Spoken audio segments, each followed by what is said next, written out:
So let's get right into it. Can an AI really take on one of the most critical jobs in all of IT? We're talking about the database administrator. Let's find out. Okay, take a look at this. This is not just some fancy dashboard. What you're seeing here is an AI that has already dug in and figured out the root problems. Things like slow queries, system bottlenecks, all that nasty stuff. But here's the kicker. The real game changer is right up top. It's not just telling you what's broken, it's telling you exactly how to fix it, and it's doing it in plain, simple English. How cool is that? Yep, what you just saw is an AI database administrator, a DBA in action. It's proactive, it's powerful, and honestly, it's pretty amazing. So now let's pull back the curtain and see exactly how we built it. All right, so to make this real, our story starts with a company we'll call Greenmart. And, like a lot of businesses out there, they were staring down a really serious database crisis. So who is Greenmart? Well, they're a mid-sized retail business, about 30 stores, and their entire operation, everything, from the cash registers to warehouse management, accounting, their website, it all runs on one single solitary SQL Server database. The stakes? Yeah, they could not be higher. And guess what? That single point of failure was failing all the time.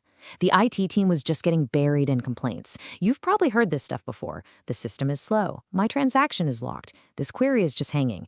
And the worst one, frequent crashes that just bring the whole business to a grinding halt. And this is the vicious cycle they were stuck in, right? They didn't have a dedicated DBA, so the IT team was just spread way too thin. They had no real monitoring system, so they only found out about problems when users started yelling. And because they didn't have that deep specialized knowledge, what was their solution? You guessed it. Just kill the process, restart the service. The classic turn it off and on again. It's a Band-Aid that fixes nothing. So that brings us to the big question, the whole point of this. If you can't go out and hire a senior DBA, what if you could just build one? And the answer, maybe a little surprisingly, is yeah, you can. And the best part? You can do it without writing a single line of code. The tool that makes this possible is called Unicorn Agent Studio. It's built from the ground up to let you create these super specialized AI agents. And again, the key thing here is that it's a completely visual, no-code platform. You don't have to be a developer to use it. Okay, let's get our hands dirty. Time to start the build. First up, we've got to configure our AI DBA.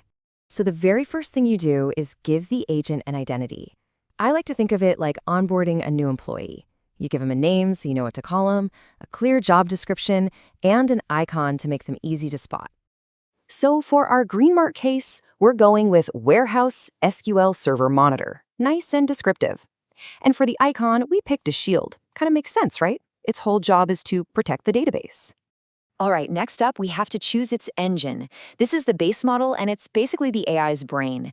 And for a tough job like database analysis, you really want to go with the most powerful brain you can get. Look, it's all about picking the right tool for the job. You could use a cheaper, faster model for simple things, sure, but when you're trying to analyze super complex query plans, you need some serious horsepower. That's why we're going with GPT-4o. In this case, getting the right answer is way more important than how fast or cheap it is. Okay, the last piece of this first set of puzzle is all about defining the AI's personality and behavior. And we do that by tweaking a few sliders and settings, things like temperature and max tokens, which basically control how it thinks and responds. So let's break these down. Temperature. Think of that as a creativity dial. For a DBA, we want facts, not fiction. So we're going to crank that dial way down to 0.1. Next, max tokens. That's just how long its answers can be. We're setting it to 2,000, which is enough for a detailed analysis, but not so long that you get a giant wall of text. And top P just helps keep its answers focused and on topic. Pretty straightforward. So, quick recap of what we just did. We picked the super smart GPT-4o model. We gave it a shield icon to represent protection, we turned the temperature way down for factual answers, and gave it enough max tokens to explain things clearly. See? Every single one of these choices was made for a reason, to shape this thing into the perfect AI DBA.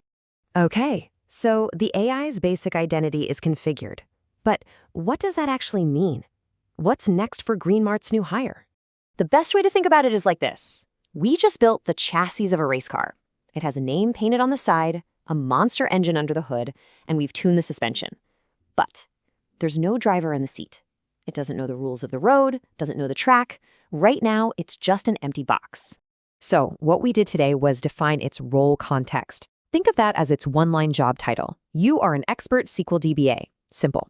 But the real smarts, the actual intelligence, that comes from the system instruction. And that's not a one-liner. It's the detailed multi-page instruction manual that we're going to build next. It's what tells the AI how to analyze things, what format to use, and even what not to do. So, we've laid the foundation. The agent is configured, it has a name and an engine. But the biggest question is still on the table. How do we actually make it smart? How do we give it the knowledge and instructions it needs to do the job? That's what we'll dive into next time.